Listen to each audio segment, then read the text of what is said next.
Hello, my name is Hugh Edwards. I'm the music director number 3. So it's been 30 years since I met Larry Johnson.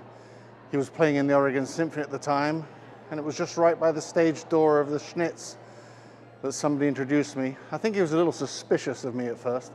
But anyway, we soon bonded because we both shared this sort of same taste of music.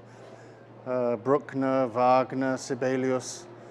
And I then asked him to, come and help out with some wind and brass sectionals. He had students in the orchestra, and Larry taught theory at Portland State, and he had an amazing ear. This is the great thing. Larry understood intonation. He knew how it all fitted together. So it was great for the young players to have someone to really know how it all meshed and what to listen for, and your voicing in the chord and who you were with. Wonderful to see him do a piece like Mahler 10, which in all the time I've known Larry meant a lot to him. He played it when he was in the youth orchestra in Seattle. Of course, I was also music director at Seattle Youth Symphony. So it's a sort of a coming full circle now with him retiring and his swan song being the Mahler 10. So I know he's going to be busy on the farm. I know he's going to be doing lots of things. And his sister lives up near me, so we're going to get together and have a nice single malt or 3. So congratulations, Larry, a very varied career. It's been wonderful to have you in many capacities. I asked him to be on the board, and surprisingly he said yes, and he was great back in the day as a board member. So wishing all the best, Larry, and see you soon. So I'm Claire Lynn. I play clarinet. I'm Milo Dunn, and I've been a clarinetist of the Portland Youth Philharmonic for 5 years. I think he's really helped everyone kind of grow as a musician. I know he's helped me a lot, make my sound more broad to the audience, and just kind of project it well.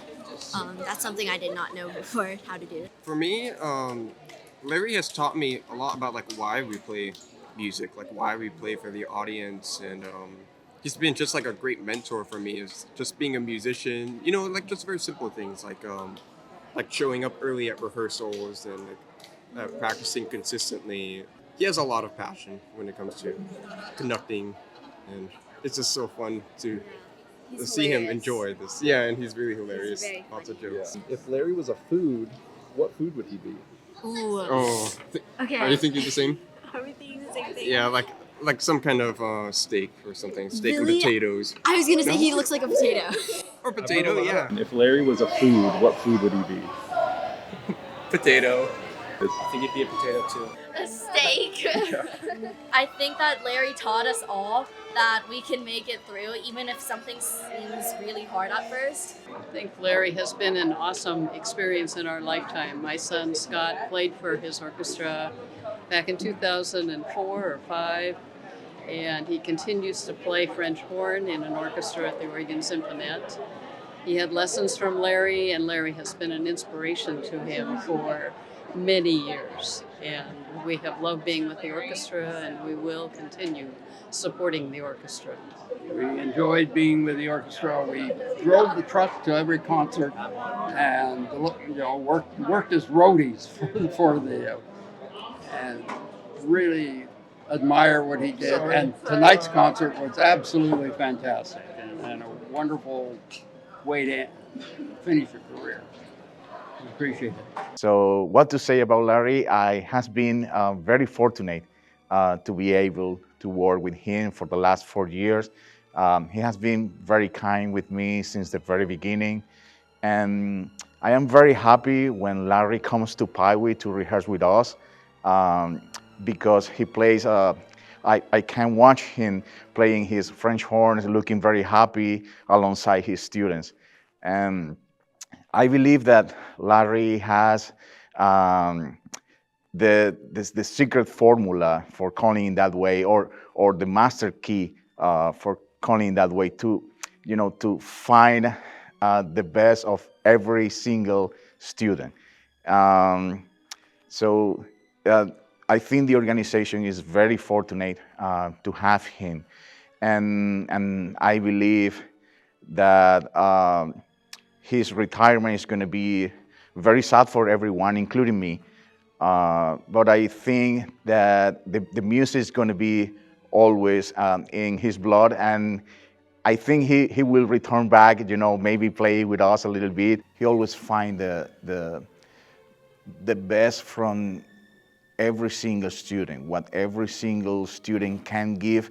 He knows how to unlock that, and I believe that is fantastic from a conductor. So not many conductors are able to do what he knows, and his experience is probably one of the most strong experience I have seen as a musician. When we were auditioning Paiwi students, he brought some grapes from his farm, and I tested, and they were delicious. And I asked him to bring more because maybe those grapes has been the most sweet and great taste I have tasted in my life.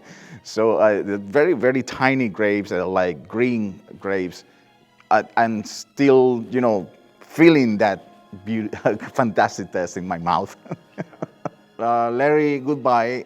I hope you can return back at some point and keep playing with us. I enjoyed that very much. Please consider to come back and keep playing with Paiwi, at least. Well, Larry's been foundational to what PYP has become during my time here. Larry started a couple years before I arrived with PICO, and he instilled a limitless ambition into that particular orchestra that it had never experienced before. Larry has all the qualities that the great teachers I studied with have.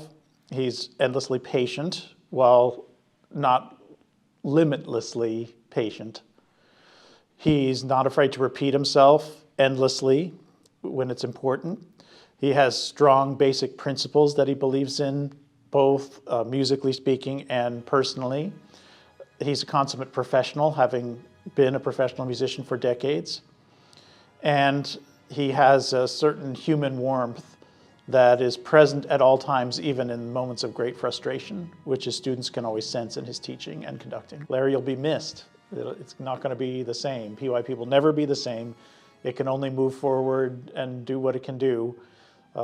And there'll always be a memory. The thing I always remember is that nothing I've achieved has been without Larry working side by side with me. And the next several years, I'll get to find out whether I'm really any good at this, because I'll have to eventually teach students that Larry didn't influence directly every week.